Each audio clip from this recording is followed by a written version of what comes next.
जय माता दी। नमस्कार दोस्तों, स्वागत है आप सभी का हमारे YouTube चैनल लक्ष्मी शर्मा की कहानियां पर। ओम नमः शिवाय। हर हर महादेव। माता पार्वती की जय।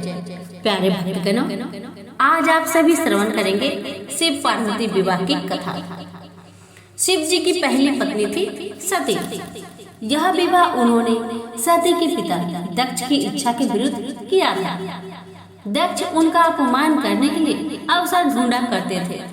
पिता के ऐसे व्यवहार से लज्जित होकर सती ने अपना शरीर त्याग दिया। उनकी मृत्यु के बाद शिव हिमालय पर जाकर फिर से तपस्या में लीन हो गए। जिस उपवन में शिव ध्यान करते थे उसके निकट ही पर्वतराज हिमवान रहता था। उसने स्वर्ग की अप्सरा मेनका से विवाह किया था। कुछ वर्ष बाद मेनका ने एक पुत्री को जन्म दिया। उसका नाम रखा पार्वती। वास्तव में सती ने ही फिर से पार्वती के रूप में जन्म लिया था। वर्ष पर वर्ष बीते और पार्वती ने युवा अवस्था में प्रवेश किया। एक दिन मेनका ने अपने पति से कहा, स्वामी, पार्वती अब विवाह योग्य हो गई। अब हमें पार्वती के लिए योग्य वर खोजना चाहिए। हिमवान बोला, मैं चाहता परंतु कोई योग्य वर ध्यान में नहीं आता। मैं अपनी पुत्री का हाथ उसी के हाथ में दूंगा जो सब प्रकार से योग्य होगा। एक दिन नारद मुनि हिमवान के घर आए। जब उन्होंने पार्वती को देखा तो हिमवान से बोले, हिमवान, तुम्हारी पुत्री के भाग्य में तो भगवान शिव से विवाह करने का योग है।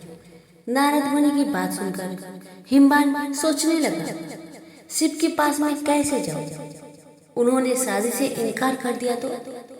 सती की मृत्यु के बाद उन्होंने किसी स्त्री का मुख तक नहीं देखा, परंतु मुझे वर खोजने की आवश्यकता नहीं।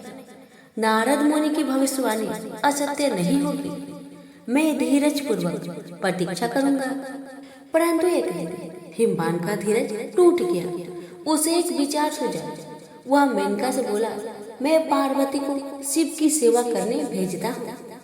वे उसके रूप और गुण के प्रति आकर्षित जरूर होंगे। मेनका बोली, विचार तो बहुत उत्तम है। हिमवान ने पार्वती को अपने पास बुलवाया और कहा, बेटी, भगवान शिव उस उपवन में तपस्या कर रहे हैं। तुम अपनी सहेलियों के साथ जाकर उनकी सेवा किया करो। पार्वती बोली, अवश्य पिताजी, हमने अनेक बार उन्हें देखा है। पार्वती और उसकी दो सहेलियों के लेकर हिमवान शिव के पास गया और उनसे निवेदन किया, भगवान, आपके पास पूजा अर्चना की तैयारी करने वाला कोई नहीं है। मेरी पुत्री यह सेवा कर सकती है। हिमवान की बात सुनकर शिव जी सोचने लगे, कन्याएं भले ही सेवा करे। जो व्यक्ति संसार में वैराग्य ले चुका है उसे इनसे कोई व्याघात नहीं पहुंचेगा। ये सोचकर वे हिमवान से बोले, तुम्हारे इस प्रस्ताव के लिए मैं तुम्हारा आभारी हूँ। कन्याएं मेरी इच्छा अनुसार सेवा कर सकती है। शिव का प्रस्ताव सुनकर हिमवान बहुत प्रसन्न हुआ और कन्याओं को वहां छोड़कर चला गया। पार्वती शिव की सेवा करने लगी। वह उपासना के लिए कुछ तृण चुनती थी और गर्मी बढ़ने पर शिव पर पंखा झलती थी।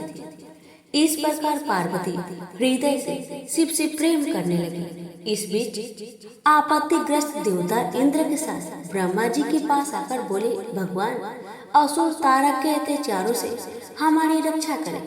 उसने स्वर्ग पर अधिकार कर लिया है और लोगों में हाहाकार मचा हुआ है। उसे प्रसन्न करने के लिए हमने उसे उपहार भी भेजे, परंतु हम जितना ही उसे प्रसन्न करने का प्रयत्न करते हैं उतनी ही उसकी दुष्टता बढ़ती जाती है। हमारी आपसे प्रार्थना है कि हमें कोई ऐसा नेता प्रदान कीजिए जो हमें उसके अत्याचारों से त्राण दिलाए। ब्रह्मा जी असहाय होकर बोले, प्रिय पुत्रों, मैं चाहते हुए भी तुम्हारी सहायता नहीं कर सकता। तारक को मैंने एक बार वरदान दिया था, उसी से वह इतना बलवान हो गया है। मैं भी उसका नाश नहीं कर सकता, परंतु एक उपाय है। शिव का पार्वती से विवाह विधि का विधान है। तुम जाओ और शिव को पार्वती की सुंदरता का भान कराओ।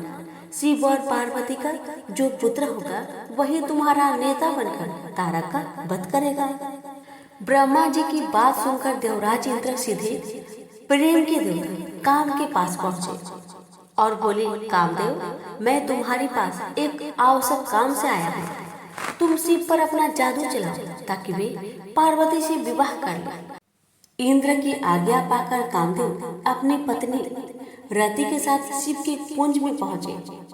वहां शिव को देखा तो उनका साहस छूट गया। उसी समय पार्वती वहां से निकली तो कामदेव का फिर से साहस बढ़ा। पार्वती ने नतमस्तक होकर कुछ पुष्प शिव के सम्मुख रखे। यह देख शिव बोले, तुम्हें ऐसा पति मिले जो बस केवल तुमसे ही प्रेम करने वाला हो। शिव की बात सुनकर पार्वती सोचने लगी, शिव का वचन कभी मिथ्या नहीं होगा। मैं कितनी भाग्यशाली हूँ। यह सोचकर पार्वती शिव के गले में माला पहनाने ही वाली थी, तभी कामदेव का बाण निशाने पर लगा। शिव ने पूरी शक्ति से अपनी भावनाओं को बस में किया और इधर उधर देखने लगे। उन्होंने कहा, मेरी मन की शांति भंग करने का साहस किसने किया है? तभी उनकी दृष्टि कामदेव पर पड़ी। उस दृष्टि मात्र से कामदेव जलकर राख हो गए। यह देख रति मूर्छित हो गई। शिव पार्वती की ओर आंख उठाए बिना ही कुंज में चले गए। यह देख पार्वती सोकर लज्जा से विहल हो उठी और उदास मन से अपने घर लौट आई।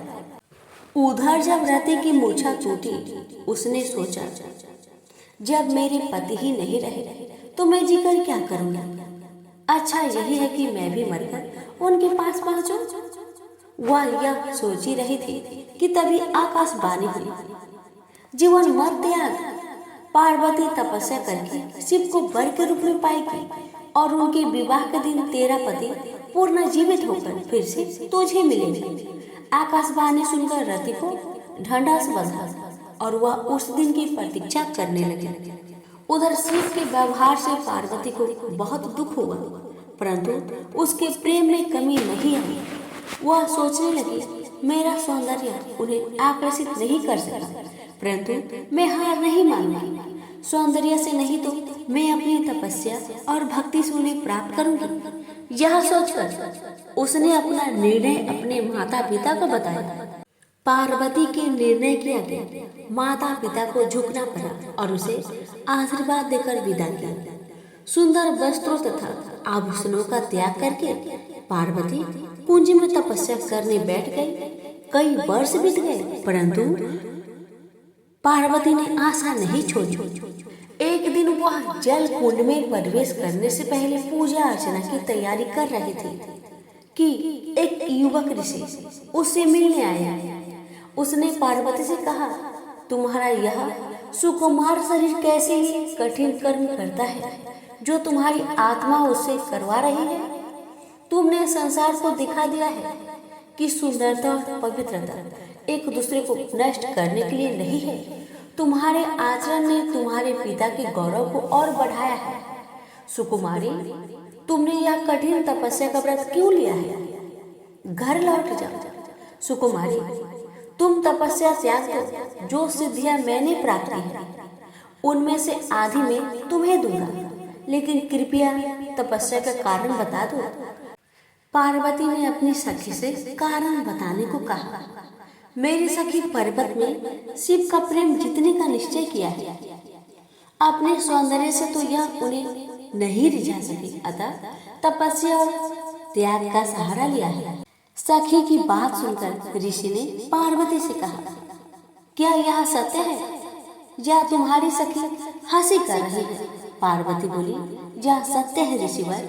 मैं शिव की पूजा करती हूँ। मुझे विश्वास है कि तपस्या और भक्ति से एक दिन मैं उनका प्रेम प्राप्त करने में सफल हो जाऊंगी। ऋषि ने कहा, ओह, तो ये बात है। मैं शिव को जानता हूँ।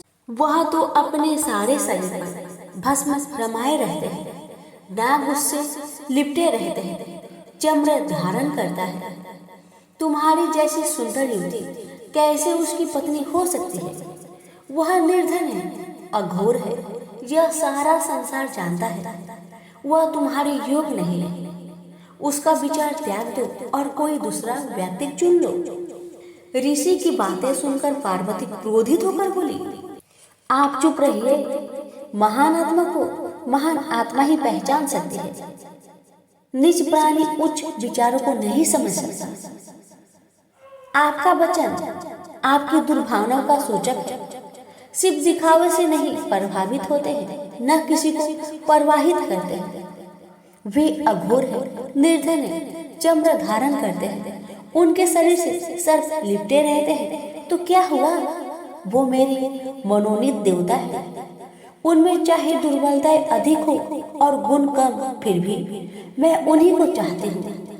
पार्वती की सहेलियां यह सुनकर चकित रह गई। पार्वती उनसे बोली, प्रिय सखी, इनसे कहो कि यहाँ से चले जाएं, क्योंकि इन्होंने अपने हृदय को ऐसे विचारों से कुलुषित कर रखा है। बुरी बात कहना पाप है, तुरंत उसे सुनना और भी बड़ा पाप है। चलो हम चले। क्रोध से भरकर पार्वती जैसे ही चलने को हुई, ऋषि ने जल्दी से आगे बढ़कर उसका मार्ग रोक लिया। पार्वती आश्चर्य से कि करते हुए मूड हो गए। वह ऋषि और कोई नहीं, स्वयं भगवान शिव थे। वे पार्वती से बोले, सुकुमारी, तुम्हारी तपस्या और भक्ति ने मुझे जीत लिया है। मैं तुम्हारे सामने विनीत हूँ, तुम्हारा दास हूँ, किंतु कर्तव्य परायण। पार्वती शिव को छोड़ अपनी सखी के पास जाकर बोले, सखी, इनसे कहो कि मेरे पिताजी से विवाह का प्रस्ताव करना होगा। सखी की यह कह देने पर पार्वती शिव के पास आई। शिव बोले, मैं इसमें तनिक भी देर नहीं करूंगा प्रिय। यह अवशासन पाकर पार्वती अपनी सहेलियों के साथ घर लौट आए। शिव ने सप्त ऋषियों को बुलाकर उनसे कहा, ब्रह्मा ने देवताओं को वचन दिया है, मेरा पुत्र ही तारा का वध करेगा।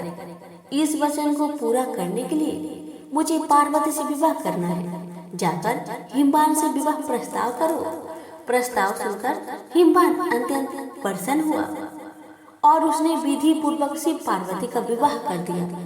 विवाह संस्कार के बाद देवता शिव के पास आकर बोले, भगवान, हमारा आपसे आग्रह है कि रति को फिर से उसका पति मिलना चाहिए। अपनी प्रिय वधू का ध्यान करके प्रेम के देवता कामदेव तथा उनकी शोकाकुल पत्नी पर कृपा कीजिए। अवश्य, अब तो मैं भी उसी कामदेव का दास हूँ। कई वर्ष बीत गए। शिव अपनी पत्नी के प्रेम में डूबे हुए थे। तब इंद्र ने अग्नि को शिव के पास भेजा।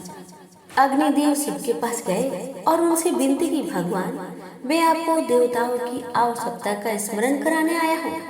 शिव ने अग्निदेव के हाथ में एक बीज रखा और बोले, इस बीज के पकने पर एक बालक का जन्म होगा, वही तुम्हारा सेनापति होगा। अग्निदेव बीज लेकर वहां से चले गए, परंतु वह बीज इतना गर्म था कि उसे पकड़े रहना कठिन था। इंद्र के पास पहुँचते पहुँचते अग्निदेव का शरीर पीला से पीला पड़ गया। वह इंद्र से बोले, बीज मेरे पास है, परंतु उसे संभालना असंभव है। अग्निदेव की दशा देखकर इंद्र दुखी होकर बोले, तुम इसे गंगा के पास ले जाओ, वह तुम्हें ठंडक पहुंचाएगी और इसे संभालेगी। अग्निदेव गंगा के पास गए। जब उन्होंने बीज को लेकर उसमें डुबकी लगाई तो उसमें उफान आने लगा और वह उबलने लगी तथा बीज किनारे पर जा गिरा। उसी समय स्वर्ग की 6 अप्सराएं गंगा में स्नान करने आई। उन्होंने बीज को उठाकर सर घास में रख दिया। बीज तब तक पक चुका था और उसमें से कार्तिकेय प्रकट हुए। आश्चर्यचकित अप्सराएं बोली, इसे हम अपने साथ ले जाएंगे। पहले पहले हमने ही इसे देखा है। तभी गंगा स्त्री का रूप धारण कर बाहर आई और अग्निदेव भी वहां आए।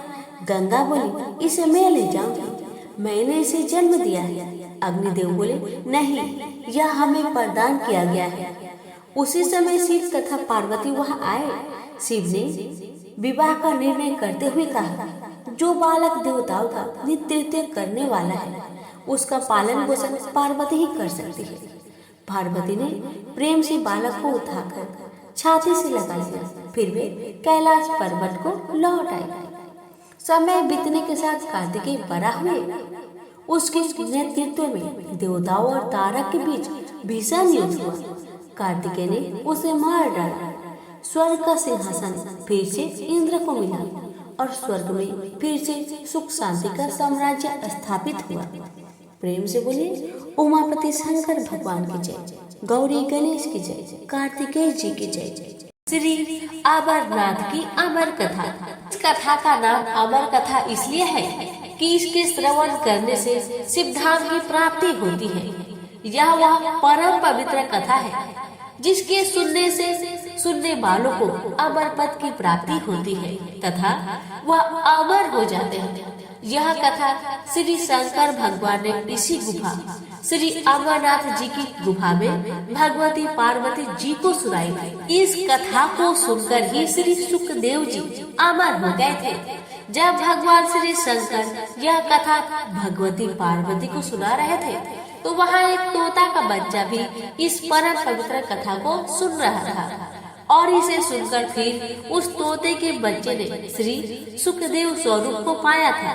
सुख संस्कृत में तोता को कहते हैं और इसी कारण बाद में फिर मुनि सुखदेव के नाम से संसार में प्रसिद्ध हुई। यह कथा भगवती पार्वती तथा भगवान शंकर का याद है। यह परम पवित्र कथा लोगों परलोक को सुख देने वाली है। शंकर भगवान और जगत माता के इस संवाद का वर्णन भृगु संहिता, नीलमत पुराण, तीर्थ संग्रह आदि ग्रंथों में पाया जाता है। भक्तजनों, यहाँ पर मैं आपके सम्मुख यह परम पवित्र कथा को विस्तार पूर्वक सुनाने जा रही हूँ। तो बोलिए उमापति शंकर भगवान की जय। हे भगवान, आपकी कथा कहने वाले, सुनने वाले, हुक्कारे भरने वाले, सभी की रक्षा करना, सभी की मनोकामना को पूर्ण करना, सभी को निरोगी रखना। प्रेम से बोलिए उमापति शंकर भगवान की जय, गौरी गणेश की जय। एक बार देव ऋषि नारद कैलाश पर्वत पर भगवान श्री शंकर के स्थान पर दर्शनार्थ पधारे। भगवान श्री शंकर उस समय वन में विहार के लिए गए हुए थे और भगवती पार्वती यहाँ पर विराजमान थी। श्री पार्वती जी ने देव ऋषि नारद को प्रणाम किया और सादर आसन दिया और बोली, देव ऋषि, आपने यहाँ पधार कर हम पर बड़ी कृपा की, आपने आने का कारण कहिए। देव ऋषि नारद बोले, देवी, मेरा एक प्रश्न है, उसका उत्तर मैं चाहता हूँ। श्री पार्वती जी ने कहा, कहिए। नारद जी बोले, देवी, मुझे इस बात का बड़ा आश्चर्य है कि भगवान श्री शंकर, जो कि हम दोनों से बड़े हैं, उनके गले में रुंड माला क्यों है? श्री पार्वती जी बोली, इसका कारण मैं नहीं जानती। नारद जी ने कहा, आप यथा समय इसका कारण भगवान श्री शंकर से पूछिएगा। इतना कहकर देव ऋषि नारद वहाँ से चले गए और उनके जाने के थोड़ी देर बाद भगवान श्री शंकर आ गए और उनके आने पर भगवती पार्वती ने वही प्रश्न उनसे किया। भगवान श्री शंकर बोले, हे पार्वती, तुम यह प्रश्न न पूछो। लेकिन श्री पार्वती ने भगवान श्री शंकर की बात नहीं मानी और उनके रुंड माला धारण करने का कारण जानने के लिए हठ करने लगी। इस पर भगवान श्री शंकर ने कहा, पार्वती, जिसने मुंड तुमको इस मुंड माला में दिखाई दे रहे हैं, यह तुम्हारे ही सिर है, यानी जितने जन्म तुमने धारण किए हैं उतने ही मुंड मैंने धारण किए हैं। इस पर पार्वती जी ने प्रश्न किया, प्रभु, मेरी तो मृत्यु होती है और आपकी नहीं होती, इसका कारण क्या है? भगवान श्री शंकर बोले, यह सब अमर कथा के कारण है। पार्वती बोली, तो फिर मुझे भी यह अमर कथा सुना दीजिए ना। इस पर श्री शंकर जी ने आसन लगाया और कालगिन रुद्र नामक एक गण प्रकट किया और उसे आज्ञा दी कि चारों ओर एक ऐसी अग्नि प्रकट करो जिसमें कि जलकर समस्त जीवधारी मर जाए। भगवान शंकर की आज्ञा पाकर कालागिर ने ऐसा ही किया और अदृश्य हो गया। जिस आसन पर भगवान श्री शंकर बैठे थे उसके नीचे एक तोता का अंडा पहले से ही था जो कि कालागिर को दिखाई नहीं दिया। इसके पश्चात भगवान श्री शंकर नेत्र मुंद कर एकाग्रचित हो पार्वती जी को अमर कथा सुनाने लगे और पार्वती जी उनके हर वाक्य पर हुक्कारा भरने लगे। धीरे धीरे पार्वती जी को नींद आने लगी। उसी समय उस अंडे में से जीव प्रकट हुआ। श्री पार्वती जी तब तक हुक्कारा देते देते सो चुकी थी। अब उनके स्थान पर तोता हुक्कारा देने लगा। जब भगवान शंकर अमर कथा समाप्त कर चुके तो श्री पार्वती जी की आंखें भी खुली। भगवान श्री शंकर ने उनसे पूछा कि क्या उन्होंने अमर कथा को सुना? कि पार्वती जी ने उत्तर दिया कि अमर कथा नहीं सुनी। इस पर भगवान श्री शंकर ने पूछा, तब हुक्कारा कौन देता था? पार्वती जी बोली, मुझे नहीं मालूम। अब भगवान श्री शंकर ने इधर उधर देखा तो उनको एक तोता दिखाई दिया जो कि उनके देखते ही देखते उड़ गया। भगवान शंकर उठकर पीछे दौड़े। वह तोता उड़ता उड़ता तीनों लोकों में गया, लेकिन उसको कहीं जगह नहीं मिली। श्री व्यास देव जी की पत्नी अपने घर के द्वार पर बैठी जमाई ले रही थी। बस तोता उनके पेट में चला गया।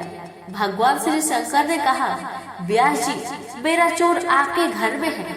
महर्षि व्यास बोले, प्रभु, हमारे घर में तो कोई चोर नहीं है।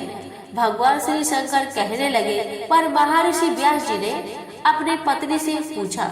उसने उत्तर दिया, ऐसा जान पड़ता है जैसे कि मेरे पेट में कोई पंछी गया है। महर्षि व्यास ने यह बात भगवान श्री शंकर से कही और साथ ही कहा, आपकी जैसी इच्छा हो वैसा कर सकते हैं, लेकिन यह तो आप जानते ही हैं कि स्त्री को मारना पाप है। श्री वेद व्यास जी की यह बात सुनकर श्री शंकर लौट गए। वह तोता कई वर्षों तक ऋषि पत्नी के पेट में पल रहा था, लेकिन जब ऋषि पत्नी के पेट का कष्ट अधिक बढ़ता गया तो श्री वेद व्यास जी ब्रह्मा जी और उसके पश्चात श्री विष्णु जी के पास गए। फिर तीनों मिलकर भगवान श्री शंकर के पास गए। इसके पश्चात चारों श्री वेद व्यास जी के स्थान पर आए और पंछी की स्तुति करने लगे।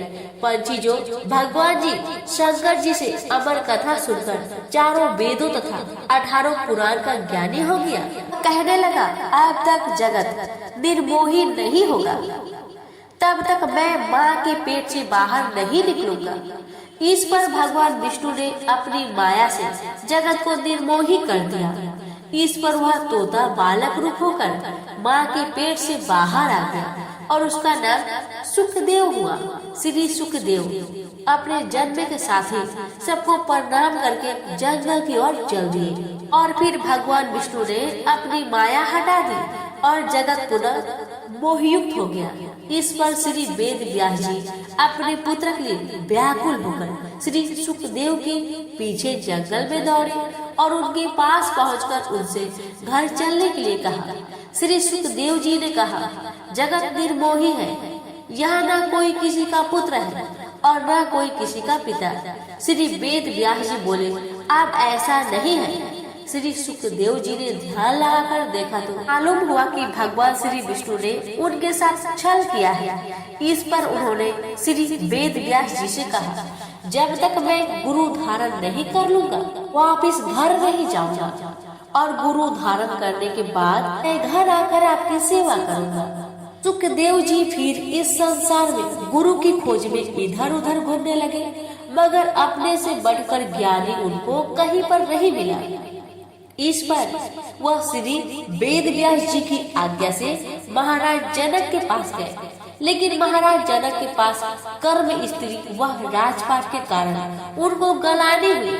लेकिन राजा जनक ने जब उनका यह हाल देखा तो अपनी माया से उन्होंने सारे नगर को भस्म कर डाला। राजभवन भी भस्म होने लगा, लेकिन राजभवन के जलने से महाराज जनक और उनकी पत्नी का चित्त मान नहीं हुआ, किंतु श्री सुखदेव जी का चित्त व्याकुल होने लगा।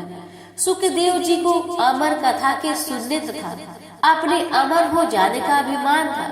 उनकी व्याकुलता को देखकर आप क्यों घबरा रहे हैं? आप तो अमर हैं, लेकिन हमारा शरीर अवश्य जलेगा।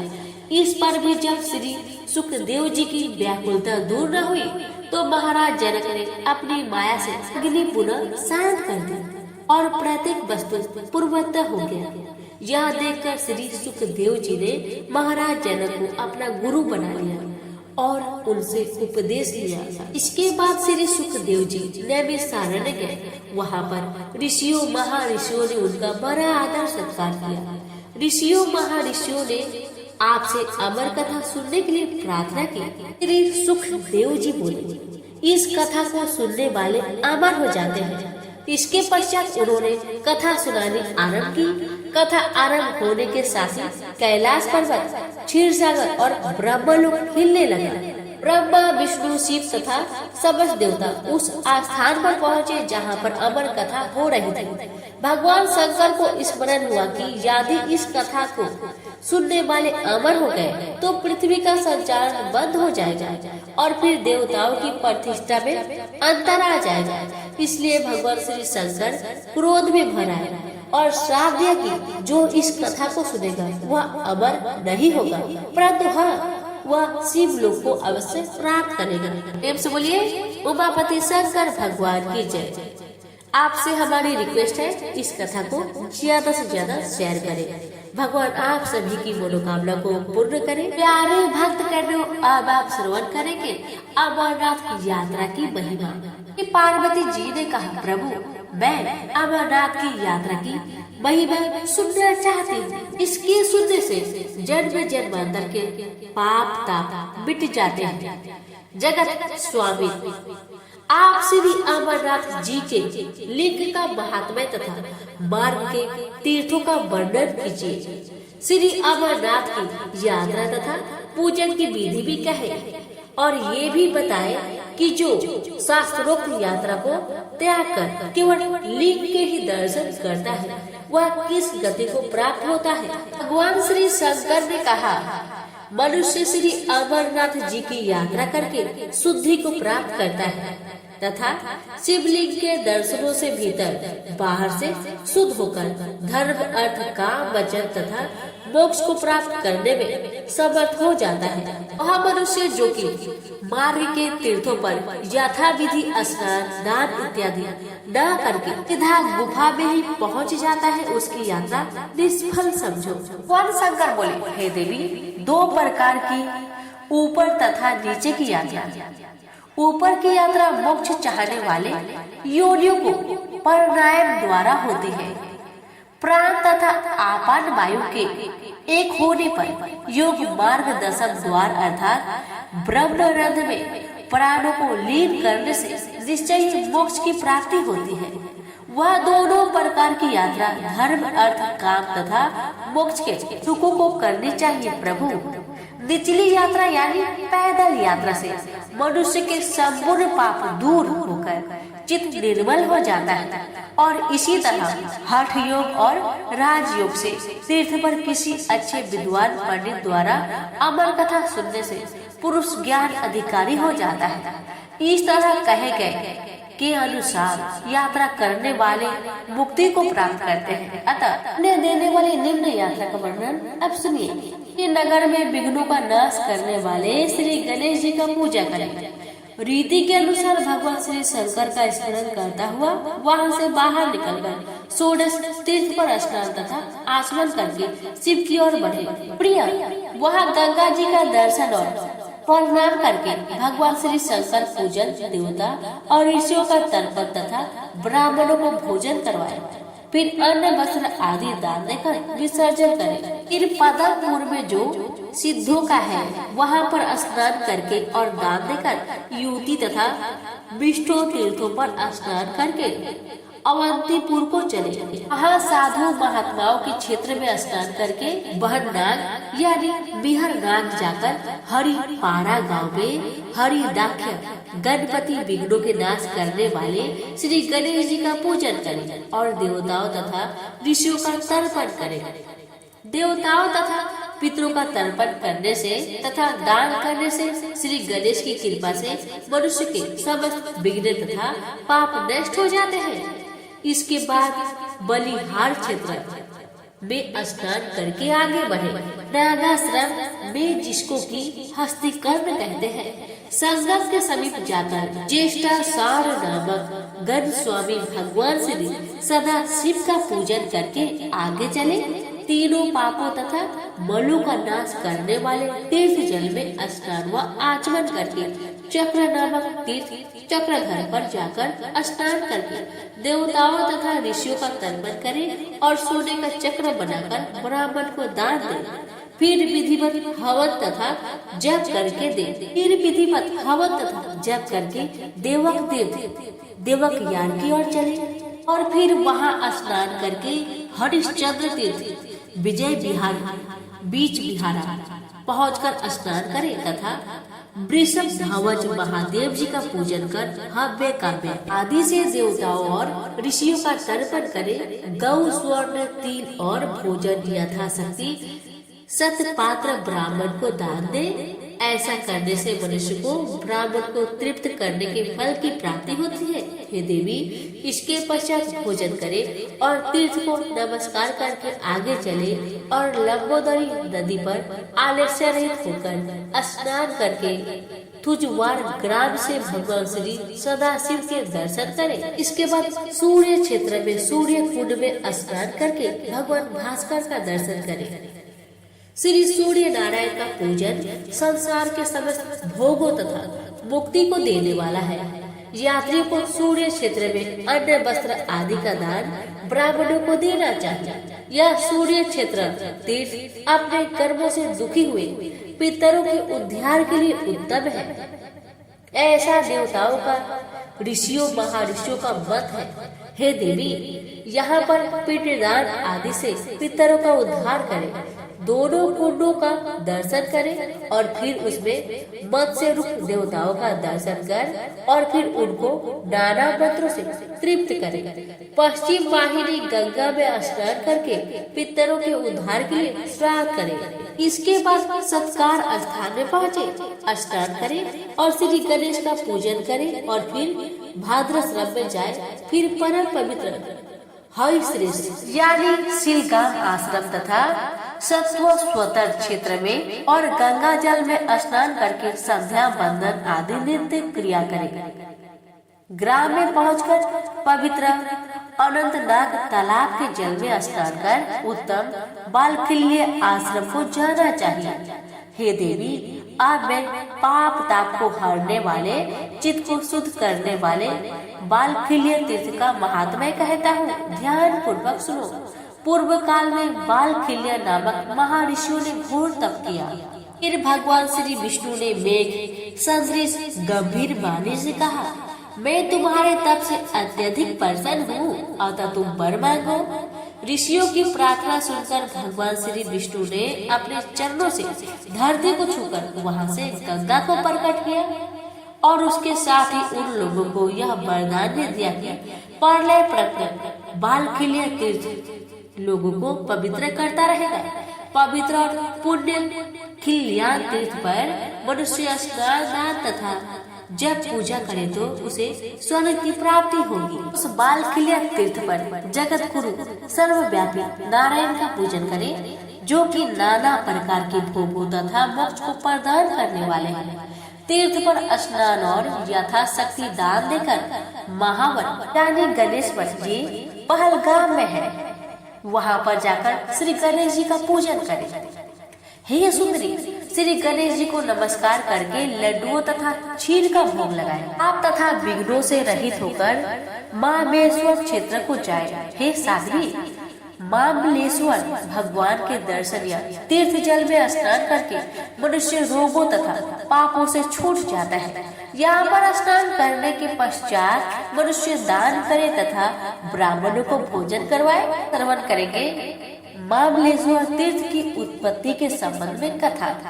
एक समय भगवान श्री सदाशिव श्री गणेश जी को दोनों डहेडियों का द्वारपाल बनाकर आप स्थलबाद को चले गए थे। वहाँ पर थोड़ी देर ठहरकर खिल्लियान से ऊपर दंडक मुनि के आश्रम जाकर विश्राम करने लगे।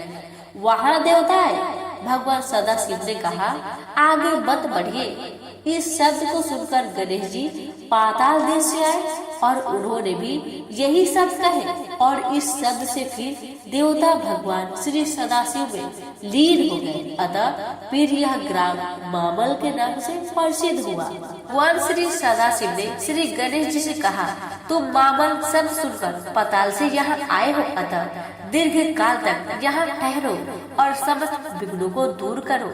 जो मनुष्य यहाँ पर तुम्हारा पूजन करेंगे वह परम सिद्धि को प्राप्त करेंगे। यह वरदान श्री सदाशिव जी श्री गणेश जी को देकर दंडकारण्य में अंतर्ध्यान हो गए। विश्व को पवित्र मामलक ग्राम में मामलेश्वर का दर्शन करने और श्री गणेश जी का पूजन करने से अश्वमेध का फल मिलता है और श्री गणेश जी की कृपा से मनुष्य की संपूर्ण मनोकामनाएं पूर्ण होकर उसे पशु पुत्र तथा धन की प्राप्ति होती है और उसकी यात्रा भी सफल हो जाता है। के पश्चात समस्त पापों को मिटाने वाले भृगुपति तीर्थ में जाकर वहाँ विधिवत स्नान तथा दान करके भगवान श्री हरि का पूजन करें। भृगु जी ने परिशीलन वन में दीर्घ काल तक बड़ा भारी तप किया। ऐसा कठिन तप तो देवता भी न कर सकते थे। इसी बीच में भगवान श्री विष्णु देवताओं के साथ महर्षि भृगु जी के दर्शन के लिए आए। भृगु जी ने अपने आसन पर से उठकर उनको प्रणाम किया और सदैव एक रस रहने वाले भगवान श्री विष्णु ने उनके सिर को चूमकर उनको गले से लगा लिया। हे महेश्वरी, भृगु और विष्णु भगवान ने आपस में आलिंगन किया। उनके शरीर में से पवित्र पसीना निकला जिससे वह पवित्र तीर्थ बना। श्री सदाशिव बोले, हे देवी, क्योंकि यह तीर्थ भृगु के पसीने से बना है अतः इसका नाम भृगु तीर्थ प्रसिद्ध हुआ है। यहाँ पर जो मनुष्य स्नान करके हमें तथा वस्त्र का दान करेगा उसकी यात्रा निसंदेह सफल होगी। वह मनुष्य स्नान करने से अति उत्तम पुण्य को प्राप्त होता है। लंबोदर की कथा। एक बार कैलाश पर्वत पर भगवान श्री सदाशिव और पार्वती ज्ञान संबंधी बातचीत कर रहे थे। उन्होंने श्री गणेश जी को द्वारपाल बनाकर उनसे कहा कि किसी को अंदर मत आने देना। इतने में देवराज इंद्र देवताओं सहित वहां आया। गणेश जी ने उनको रोका। इस पर दोनों में बड़ा भारी युद्ध हुआ। इंद्र हार गया। इंद्र के साथ लड़ने से श्री गणेश को बहुत ज्यादा भूख हुआ, प्यास महसूस हुई। चुनाचे बहुत स्वादिष्ट फल खाकर बहुत सा गंगा जल पीने से श्री गणेश जी का पेट बढ़ गया। भगवान श्री सदाशिव जी गणेश जी को लंबोदर के नाम से पुकारने लगे। हे देवी, भगवान श्री सदाशिव ने गंगा को सूखा हुआ देख श्री गणेश जी के पेट पर क्रोध में भरकर डमरू से चोट की। फिर गंगा उनके पेट से निकलकर बहने लगी और पौराणिक कथाओं ने उसका नाम लंबोदरी प्रसिद्ध किया। प्रिय, लंबोदरी नदी के जल का स्पर्श कोटि जन्मों के पाप का नाश करता है, इसलिए महाबलेश्वर के पास इस नदी का स्पर्श करना आवश्यक है। इसके पश्चात रजनी वन में गोलाकार पत्थर की देव मूर्ति का दर्शन करें और वहां से सीताराम कुंड में स्नान करके आगे बढ़े। रबजनोपल की कथा। सीता, लक्ष्मण तथा राम ने विचरते विचरते जनख्या पवित्र वन में आकर मदयुक्त राक्षसों को देखा। इससे उनको पसीना आ गया। वह पसीना कुंडों में पड़ने से यह कुंड परम पवित्र हो गए। भगवान श्री रामचंद्र जी महाराज पासन पर चढ़कर बाणों से राक्षसों को समाप्त करने लगे। बहुत से राक्षस मारे गए और बाकी के इधर उधर भाग गए। और राक्षसों का खून गिरने से वह गढ़शैली छोटी पहाड़ी रंगीन हो गई और भगवान श्री रामचंद्र जी महाराज के चरण स्पर्श से सुर को पवित्र करने वाली हो गई। इस रबजोनोपल के दर्शन से मनुष्य पापों से मुक्त हो जाता है और कुंड में स्नान करने से समस्त पापों से छूटकर मुक्त हो जाता है। इसके बाद नील गंगा में स्नान करके प्रसन्नित हो स्थानु आश्रम यानी कि चंदन बाड़ी की यात्रा करेंगे। देवी एक बार कामकीरा तथा खेल की बातों में भगवान श्री सदाशिव का मुख श्री पार्वती जी के नेत्रों के साथ लग गया। हे सुतरी, तब उसका मुख अंजन के कारण काला हो गया। फिर भगवान श्री सदाशिव जी ने सूर्य से काला देखकर मुख श्री गंगा जी में धोया, जिससे गंगा जी का रंग काला पड़ गया। अतः गंगा का नाम नील गंगा प्रसिद्ध हो गया। यह नदी महापापों को नष्ट करने वाली है। नील गंगा का स्पर्श दुष्ट मनुष्यों के साथ रहकर जो दोष प्राप्त हुआ है उन्हें तथा स्त्रियों के मन के विकारों का नाश करता है, इसमें रत्ती भर भी संदेह नहीं है। जहाँ नील गंगा पहलगांव से 6.5 मील चंदनबाड़ी के मार्ग में है। पूर्व काल में भगवान श्री सदाशिव दक्ष प्रजापति की पुत्री सती का वियोग हो जाने पर हिमालय पर कठिन तप करने लगे। महेश्वरी फिर वहाँ पर बहुत वर्षों तक सेवा करती रही। सती ने पर्वत राज के यहाँ जन्म लेकर पार्वती का रूप पाया। यहाँ तपस्या करने के पश्चात भगवान सदाशिव की सेवा करने लगी, लेकिन उनकी सेवा करने पर भी भगवान श्री सदाशिव की समाधि न खुल पाई। तब श्री पार्वती जी ने चंदन वाटिका में बड़ी घबराई, जिस वाटिका में भगवान श्री सदाशिव वृक्ष के समान निश्चल रूप से तप में स्थित थे। उस वाटिका का नाम बाद में महापाप विनाशक प्रसिद्ध हुआ। हे देवी, इस स्थानु आश्रम चंदनबाड़ी के पास जो स्नान करता है वह शिव धाम को प्राप्त होता है। हत्या तथा गौ हत्या आदि महापाप करने वाले मनुष्य यदि चंदनबाड़ी में स्नान करे तो समस्त पापों से छूट जाता है। सरस्वती नदी का दर्शन करने से एवं उसमें स्नान करने से मनुष्य समस्त पापों से मुक्त हो जाता है। इसके पश्चात यात्री को पोसाख्य पर्वत यानी पीशु घाटी पर चढ़ना चाहिए। एक बार देवता और राक्षस भगवान श्री सदाशिव के दर्शन के लिए गए। वहाँ पहाड़ पर चढ़ते समय ईर्ष्या में ग्रस्त होकर कहने लगे कि हम पहले चढ़ेंगे। दोनों में युद्ध होने लगा। राक्षसों से हटकर देवता ने एकाग्रचित होकर भगवान श्री सदाशिव का ध्यान किया। भगवान श्री सदाशिव की कृपा से देवताओं ने राक्षसों को मार मार कर चूर्ण कर दिया। जिस स्थान पर देवताओं ने राक्षसों को चूर्ण बनाया वहाँ पर उनकी अस्थियों का एक बहुत बड़ा ढेर लग गया और यह पर्वत यानी पीशु घाटी अब शिव भक्तों के पाप ताप हरती है। हे देवी, श्री 4 सिद्धि खंड इस मंत्र को स्मरण करता हुआ जो इस पहाड़ पर चढ़ता है उसको ब्रह्मलोक प्राप्त होता है। वह ब्रह्मलोक वहाँ पर की पाप ताप व शोक का नाम तक भी नहीं है। इस पीशु घाटी पर विधिवत श्री शेषनाग का दर्शन कर पूजन करके आगे बढ़े। वायुजन में पत्थरों से छोटी मढ़ी बनाकर भगवान अमरेश्वर का स्मरण करे। शेषनाग प्रेम। प्राचीन काल में इस पहाड़ पर एक बड़ा ही बलवान राक्षस वायु के समान रूप वाला रहता था और वह यहाँ आने वाले देवताओं को बड़ा कष्ट पहुँचाता था। देवता भगवान श्री सदाशिव जी महाराज के पास गए। स्तुति के पश्चात भगवान श्री सदाशिव जी प्रसन्न हुए। देवताओं ने उनको राक्षस के संबंध में बताया।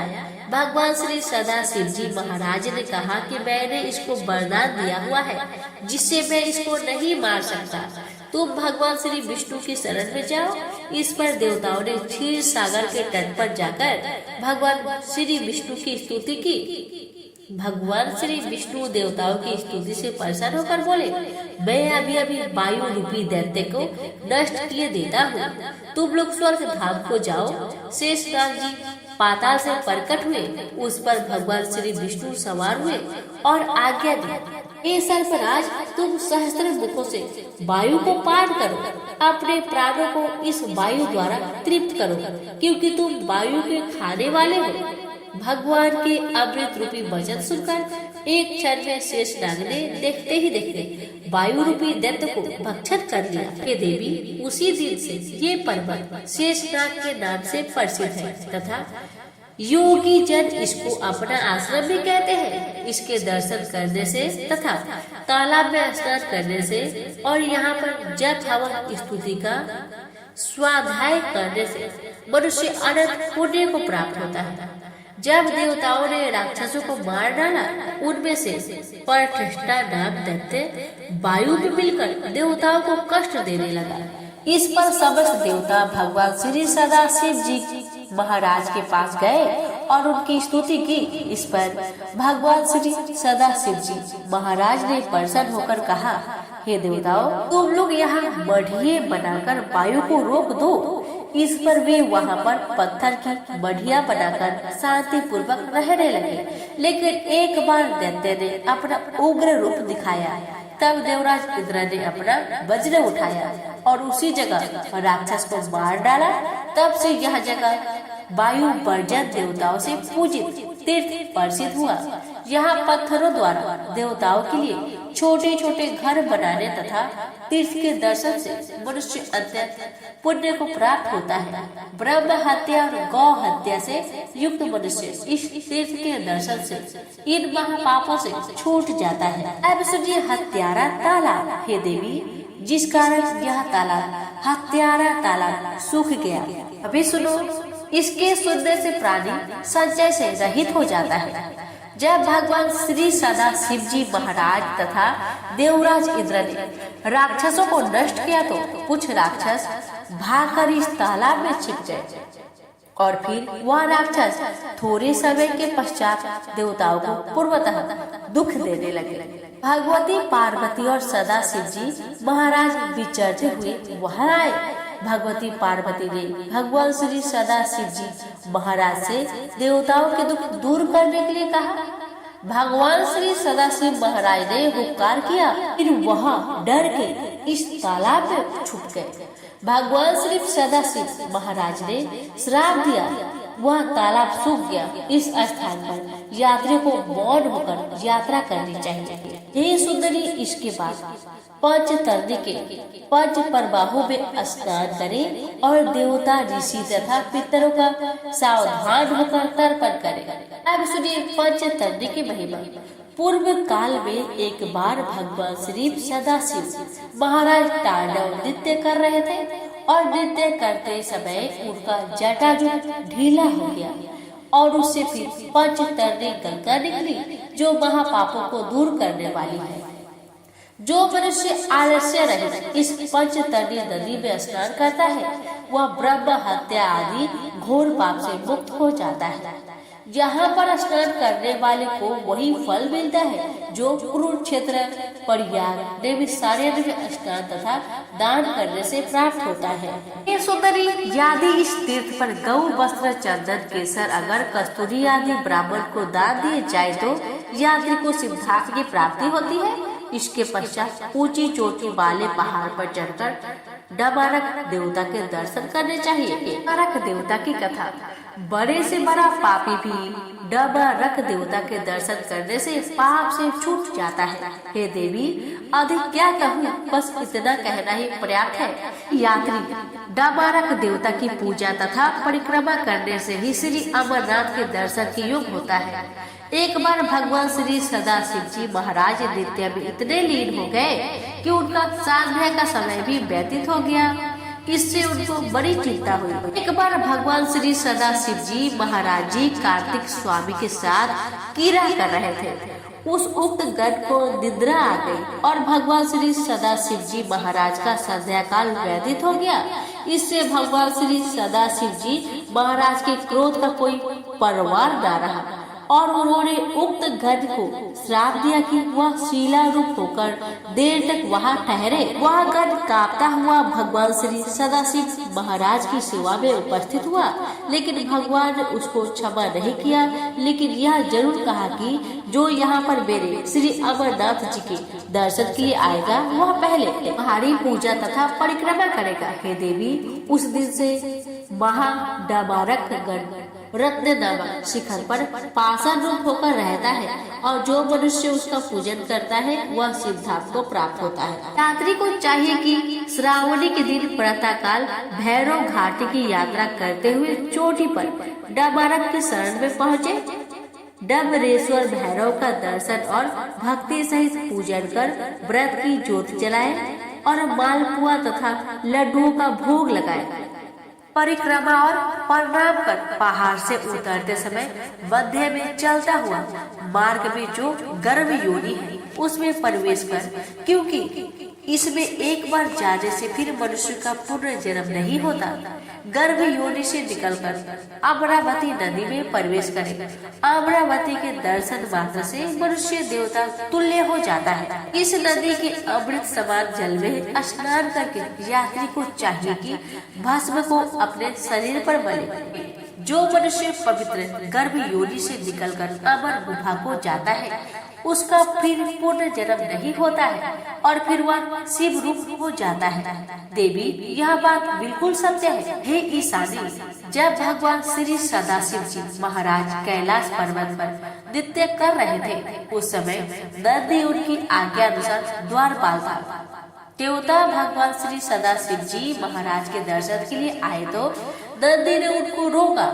अब देवताओं तथा नंदी में परस्पर युद्ध होने लगा। नंदी ने भगवान श्री सदाशिव जी महाराज से शिकायत की। भगवान श्री सदाशिव जी महाराज ने नंदी से कहा, तुम दंड धारण करो, देवता तुम्हारा कुछ भी नहीं बिगाड़ सकेगा। तुम द्वार पर चलो और दीवार बनकर मार्ग में गर्भ योनि को रख दो, देवता उसमें प्रवेश न कर सकेंगे। भगवान श्री सदाशिव जी महाराज की बात सुनकर नंदी ने गर्भगृह के आगे एक बहुत बड़ा पत्थर रख दिया जिसमें की योनि सदृश छिद्र था। तो पुरुष जन्म जन्मांतर के पापों से मुक्त होना चाहे वह गर्भ योनि से निकलकर श्री अमरनाथ के दर्शन करे, फिर अमरावती नदी में स्नान कर उसी की भस्म रूप कीचड़ को शरीर पर मलकर और उनसे सफेद होकर थोड़े वस्त्र, कोपीन और रेशमी धोती को पहनकर सन्मार्ग प्रदान करें कहते हुए तथा शिव शिव उच्चारण करते हुए क्रोध मोह आदि को त्याग कर पहाड़ पर चढ़े। उससे गुफा में स्थित अमरेश्वर भगवान देवताओं के देव भगवान को नमस्कार करें और प्रभु के चरणों में मन लगाकर भक्ति के साथ इस तरह स्तुति करें। सुधालिंग के दर्शनों से मनुष्य के बाहर व भीतर का मैल नष्ट होकर वह शुद्ध या पवित्र हो जाता है। अमृत से बने हुए सुधालिंग के दर्शनों के स्पर्श, पूजन तथा बंधन से महापापी मनुष्य भी समस्त पापों से छूट जाता है। कलयुग में मुक्ति का इससे बढ़कर दूसरा साधन बिल्कुल नहीं है। विशेषता, जेहलम नदी में 6 स्नान और श्री अमरनाथ जी की यात्रा में 30 स्नान है। इसके अलावा यहाँ पर देवता के 36 स्थान है। उन देव स्थानों के दर्शन करने से मनुष्य को शिव धाम की प्राप्ति होती है।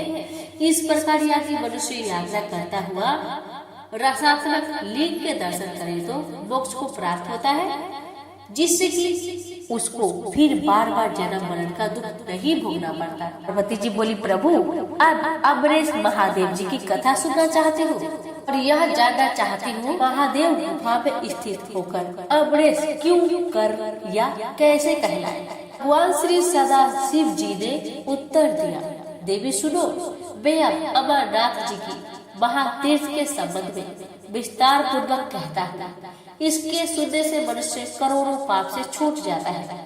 आदि काल में ब्रह्म, प्रकृति, अहंकार, स्वथवर, पर्वत आदि जंगल, मनुष्य संसार की उत्पत्ति हुई। इस क्रमानुसार देवता, ऋषि, पितर, गंधर्व, राक्षस, सर्प, यक्ष, भूतगण, कुसुमान, भैरव, गिदर, दानव आदि की उत्पत्ति हुई। इस तरह नए प्रकार के भूतों की सृष्टि हुई, परंतु इंद्र आदि देवता सहित सभी मृत्यु के बस में हुए थे।